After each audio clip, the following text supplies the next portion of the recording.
He thought it was just another rusted car, abandoned and forgotten.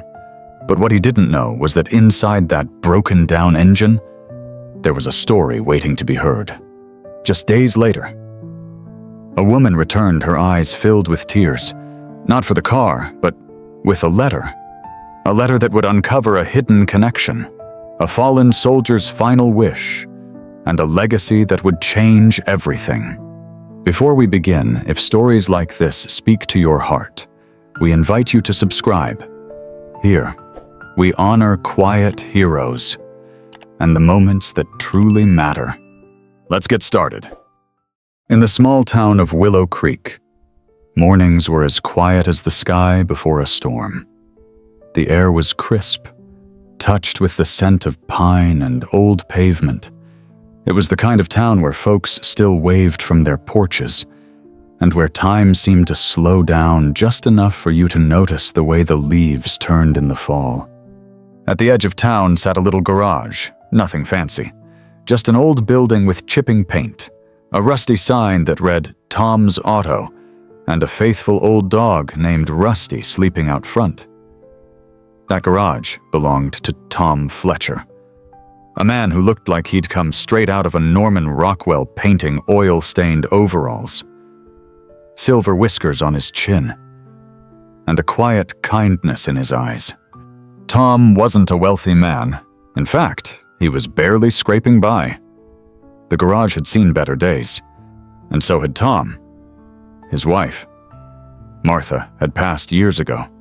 His son, Jacob, now lived states away with a family of his own, most days. It was just Tom and the sound of wrenches, engines, and whatever was playing on the dusty old radio in the corner. But Tom never complained. He still believed in hard work, good coffee, and helping people when you could. That belief would be tested one particular Thursday morning in late October. It was just after sunrise when Tom arrived at the garage, the gravel crunching under his boots. Rusty, the old mutt, wagged his tail lazily but didn't bother to stand. That's when Tom noticed something odd right there in front of the garage bay. A car, not just any car. A 1996 Chevy station wagon, weathered and tired, covered in dust and fallen leaves like it had been plucked from a memory. No license plate, no note, no sign of who left it or why. The driver's seat window was slightly cracked open, and inside hung a small, faded keychain in the shape of the American flag. Tom looked up and down the street, empty, silent. "Well," he mumbled, scratching his chin, "you don't see that every day." He walked around the vehicle slowly, inspecting it the way a man might inspect a stranger who shows up unannounced. There was no visible damage, but the tires were flat, and the paint had dulled to a tired gray. He reached for the door handle. It was unlocked. Inside, the cabin smelled faintly of lavender and old leather. A blanket was folded neatly in the back seat. The glove compartment was empty. No registration, no name, nothing. Tom leaned against the hood and stared at the car. Should he call the police? Maybe. But something he didn't know what told him not to. Something in his gut said this car wasn't just abandoned, it was left on purpose. And somehow, it was left for him, back inside the garage. Tom poured himself a cup of coffee and stood at the window, staring at the car. He didn't move it. He didn't call anyone. He just let it sit there, like it needed time to breathe. For the rest of the day, he took on the usual jobs: brake pads for Mrs. Callahan, an oil change for young Peter Langley's pickup, but his eyes kept drifting back to the station wagon. By sundown, he made a decision. The next morning, Tom got up an hour earlier than usual. The air was cooler, and a thin fog rolled through the streets of Willow Creek. He rolled up his sleeves, grabbed his tools, and pushed the station wagon into the bay. "I don't know who you belong to," he said softly, "but you're in my care now." He popped the hood, and the engine greeted him like an old friend forgotten. It needed work, lots of it. New plugs, battery, tires, fluids. It would be easier to let it sit, but easy wasn't Tom's way. And besides, it gave him something to care for again. As the hours passed, Tom found himself humming tunes he hadn't sung in years. He cleaned the dashboard, repaired the brake line, polished the side mirrors. He worked with the kind of focus a man finds when he's not just fixing a machine, but mending something inside himself. At one point, as he vacuumed the floorboard, he found a small object wedged beneath the passenger seat. A button. Not just any button, a dark brass one, with an eagle stamped in the center. A military button. Tom held it in his palm for a long while. He didn't say a word, but in his heart, he knew this wasn't just someone's car. This was someone's story. And somehow, he'd been chosen to hear it. For the next 2 days, Tom poured his time and heart into that old station wagon. Every bolt he tightened, every panel he polished, it was like he was honoring someone he hadn't even met. There was something sacred about the work. He'd fixed up hundreds of cars in his life, but this felt different, like he was restoring a piece of someone's soul. Neighbors began to notice. "Hey, Tom, whose car is that?" "No idea," he'd reply with a shrug, but his eyes said otherwise. And no, he didn't take a dime for it. He never even thought to. Some things you do not for money, but because they feel right. It was on the third afternoon, just as golden light spilled across the floor of the garage, that Tom heard the soft jingle of the doorbell. He looked up, wiping his hands on a rag. A woman had entered, older, maybe in her 70s, slender, with silver hair pulled into a neat bun. She wore a faded blue cardigan and carried a small leather purse clutched tightly to her chest. Her eyes scanned the garage until they landed on the car, and then she froze. Her body trembled, just slightly, and her knees seemed to weaken beneath her. Tom stepped forward instinctively. "Ma'am, are you all right?" But the woman didn't answer. She walked slowly toward the car, one hand reaching out as if afraid it might vanish if she blinked. Her fingers traced the edge of the hood, then the door frame, like someone greeting a long-lost friend. And then she began to cry. Not loudly, not in the way a child cries when they fall, but the quiet, aching cry of someone whose heart has carried a weight for far too long. Tom stood back, unsure of what to say. After a long moment, she turned to him, her voice barely above a whisper. This was my son's car." Tom nodded gently, saying nothing. The woman closed her eyes. "His name was Andrew. He served in the Marines. This car was his pride and joy. He always said it would get him home safely." Her voice cracked on the last word. "I'm sorry," Tom said softly. "I didn't know." She looked at him, then really looked, and something in her softened. "I didn't mean to abandon it," she continued. "After he died, I couldn't bear to drive it anymore. I left it outside town. I thought maybe it would just disappear like everything else." Tom's chest tightened. "I found it outside my garage last week," he said. "Didn't know where it came from. Just felt like it needed to be taken care of." The woman smiled faintly. He always believed in things finding their way. Then she reached into her purse and pulled out a small envelope yellowed with time, sealed with a careful crease. "I wasn't sure I'd ever give this to anyone," she said, "but something tells me you're the one he meant." She handed the envelope to Tom, her hands trembling. "He wrote it before he deployed. Told me, if anything happened, to give this letter to someone who reminded me of him. Someone who believed in doing the right thing even when no one was looking." Tom held the letter like it was glass. He didn't open it right away. Instead, he nodded slowly and said what felt truest in that moment. "I didn't know your son, ma'am, but if that car was a piece of him, then I promise you I treated it with the respect it deserved."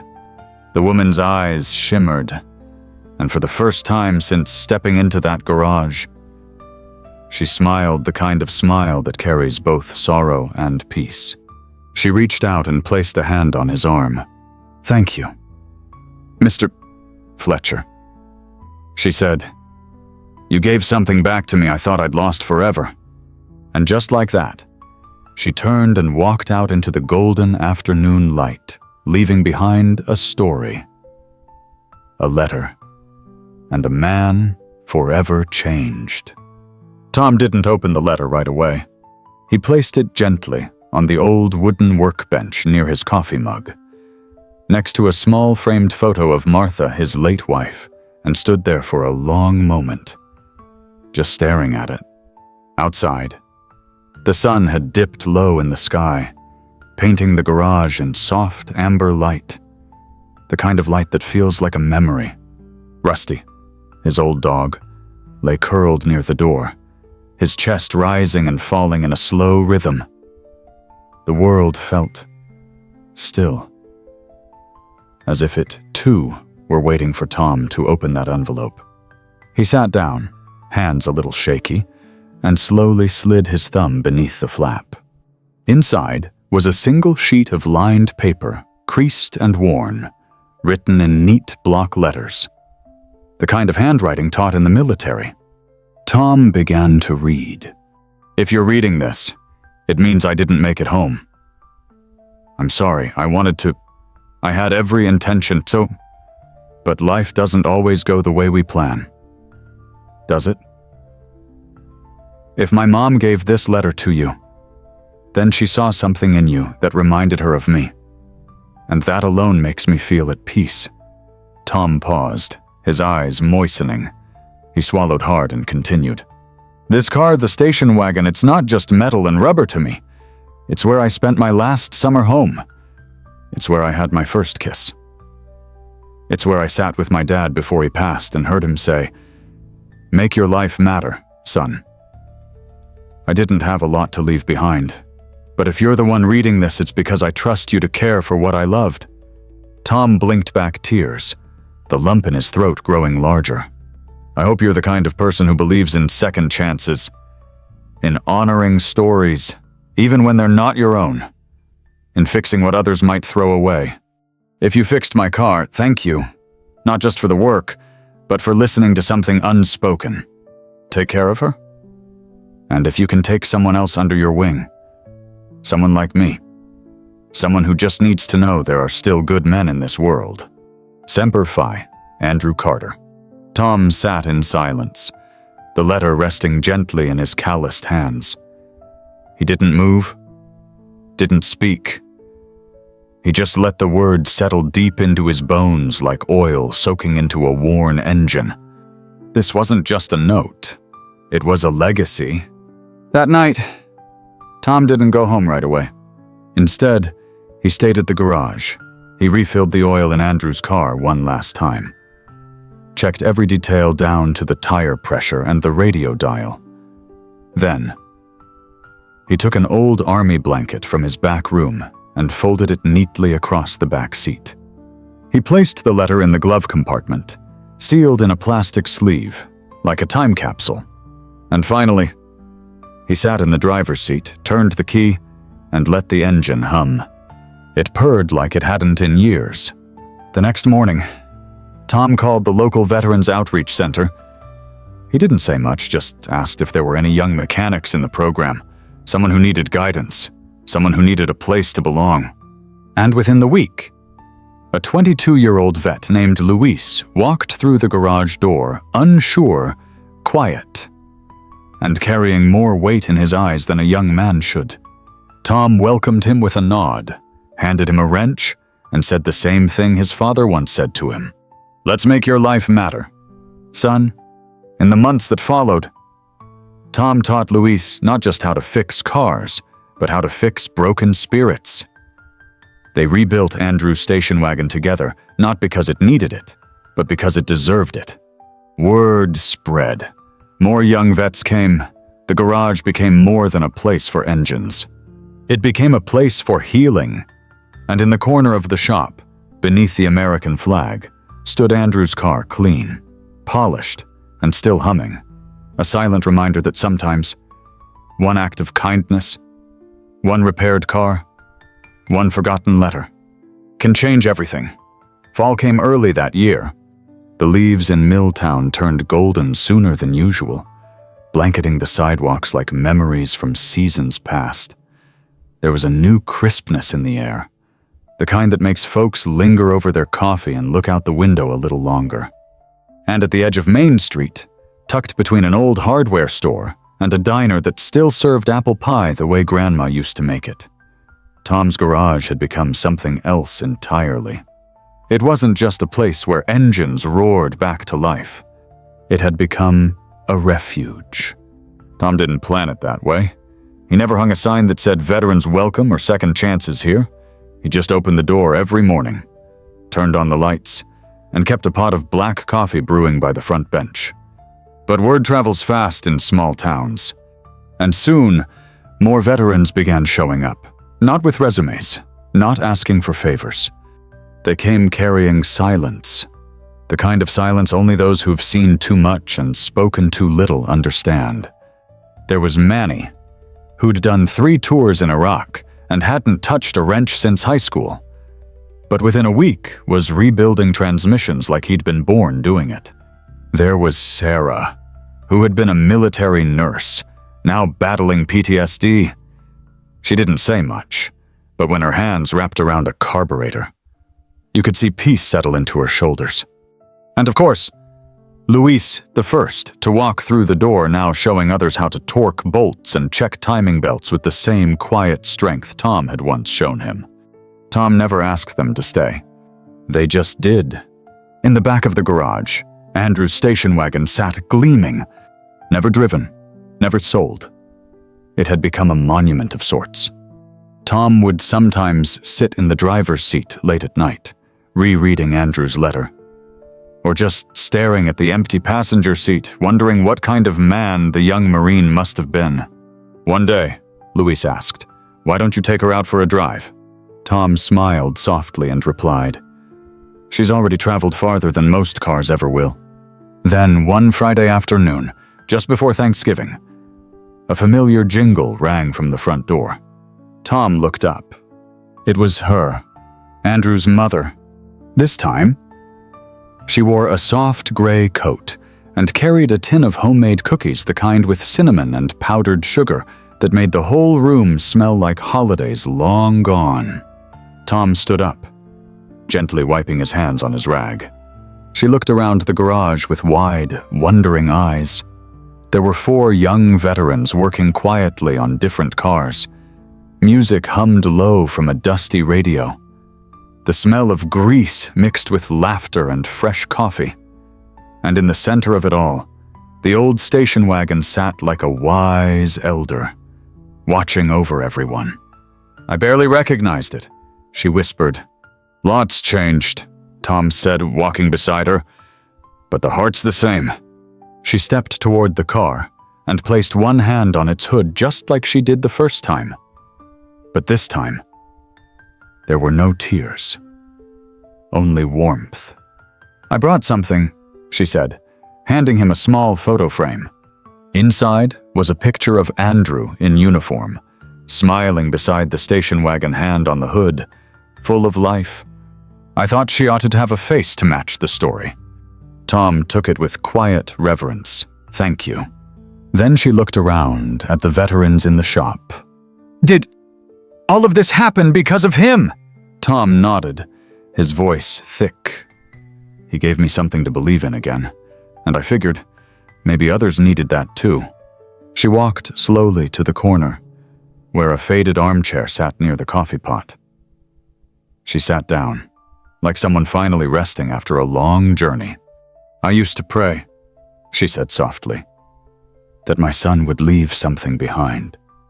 A mark, a meaning." She looked around once more. "I think he did." That evening, the garage stayed open late. Tom invited everyone to sit around a makeshift table made of tool crates and an old door he turned into a surface. There were paper plates, sweet tea, and the cookies Andrew's mother brought passed around with the kind of respect reserved for communion. Luis shared a story about his first day in the Marines. Sarah talked, for the first time, about the long nights in the field hospital.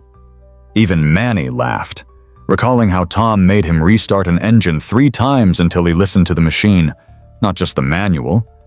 Tom didn't say much, but when it was his turn, he looked around at these young men and women, their faces lit by a single bare bulb above, and simply said, "This garage used to be just mine. Now, it belongs to all of us. And thanks to Andrew, it always will." When the night grew quiet and folks started heading home, Andrew's mother stood beside the wagon one last time. Tom asked gently, "Do you want to take it back now?" She shook her head. "No, it's where it needs to be." She reached into her coat pocket and pulled out a small bronze medallion, weathered, with the emblem of the Marines etched deep into it. She placed it on the dashboard and smiled. Let it watch over them, like he used to.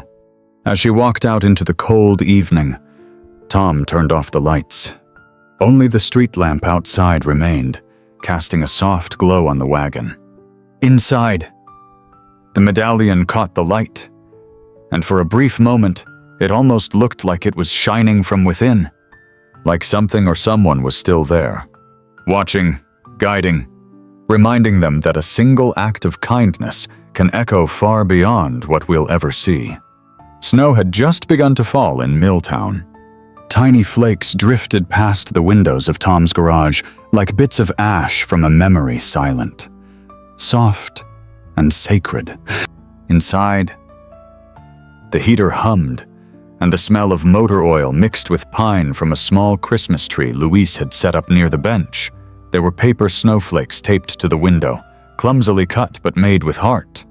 It was just days before Christmas, and the garage was busy not with repairs, but with preparations. Tom didn't know the details. Luis had told him to just show up and wear a clean shirt. But there had been whispers, smiles exchanged, secrets behind coffee mugs. Tom, never one for fuss, assumed maybe it was just a little thank you dinner. He had no idea what was coming. That evening, the garage was filled with more people than it had ever held. Friends, townsfolk, local veterans, even the mayor all gathered beneath the string lights draped from the rafters. The old tool carts had been pushed aside. Folding chairs were set up. A small stage had been built using wooden pallets and a garage creeper. In the corner, Andrew's station wagon gleamed as always, but now it had a velvet rope around it.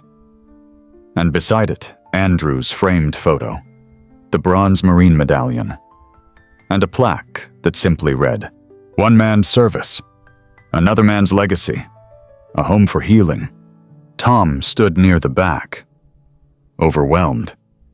He hadn't been the center of attention in decades. But something in the air told him this night wasn't just about him. It was about all of it. Luis took the stage first. He cleared his throat, his voice shaking just slightly. Most of you know Tom as the guy who can fix anything with an engine, but I know him as the man who fixed something in me. When I walked in here, I didn't know if I was worth the trouble. Tom didn't ask questions. He handed me a wrench and said, "Let's get to work." That was the first time I felt needed since coming home. He stepped aside. Then came Sarah, Manny, even Andrew's mother. Each told a story, not about horsepower or broken brakes, but about belonging. And then, something unexpected happened. A group of uniformed Marines entered quietly from the back. They weren't flashy, they weren't loud, but their presence turned the room to silence. A tall Marine officer approached the front with measured steps. A man in his 50s with silver streaks at his temples. He carried a wooden box with a polished emblem on the lid. He stood before Tom. "Mr. Tom Bennett," he began. "We don't usually give military commendations to civilians, but tonight, with the blessing of Andrew Carter's family and the support of our unit, we honor you for what you've built here. for what you gave to a fallen brother, and for the home you've made for those still standing." He opened the box and lifted a folded American flag, the kind handed to families at military funerals.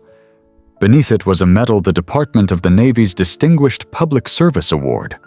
Tom's mouth parted, but no words came. The officer placed the medal around his neck. "You may not have served in uniform, sir, but you've served just the same." The room stood in quiet applause. Tom looked out not at the medal, not at the flag, but at the faces. Luis, Sarah, Manny, Andrew's mother. And he realized, in that moment, what Martha would have said if she were here. "You didn't fix cars, Tom, you fixed people." Later that night, after everyone had gone home, Tom stood alone by Andrew's car. He ran a hand along the hood, like an old friend saying goodbye. The medal still hung around his neck, but it felt light, like it belonged to everyone in that garage. He opened the glove compartment, took out Andrew's letter one more time, and read the last line again. "If you can take someone else under your wing." He smiled. "I did, son," he whispered, "and I'll keep doing it." He slid the letter back in, then locked the car with a gentle click. Outside, the snow had stopped, and as Tom stepped out into the quiet night, he felt something in the stillness, something like peace, like purpose, like a long-delayed homecoming. Sometimes, it's not the loudest moments that change the course of a life, but the quiet ones. A man sees a broken car and chooses to fix it. No reward, no spotlight, just the gentle echo of decency that still lives in small towns and steady hands. What Tom didn't know that day was that he wasn't just repairing metal, he was restoring something far greater: trust, purpose, hope. One soldier's legacy, one mechanic's kindness, and a garage that became a sanctuary. Thank you for listening. And remember, the smallest good deed might just be the beginning of someone else's second chance. If this story touched your heart like it touched ours, don't let it end here. Subscribe to our channel for more stories of quiet courage, unexpected kindness, and second chances, the kind of moments that remind us what really matters. Tell us in the comments, have you ever experienced an unexpected act of kindness? Or witnessed someone change a life with nothing but compassion? We'd love to hear your story, because here every story matters.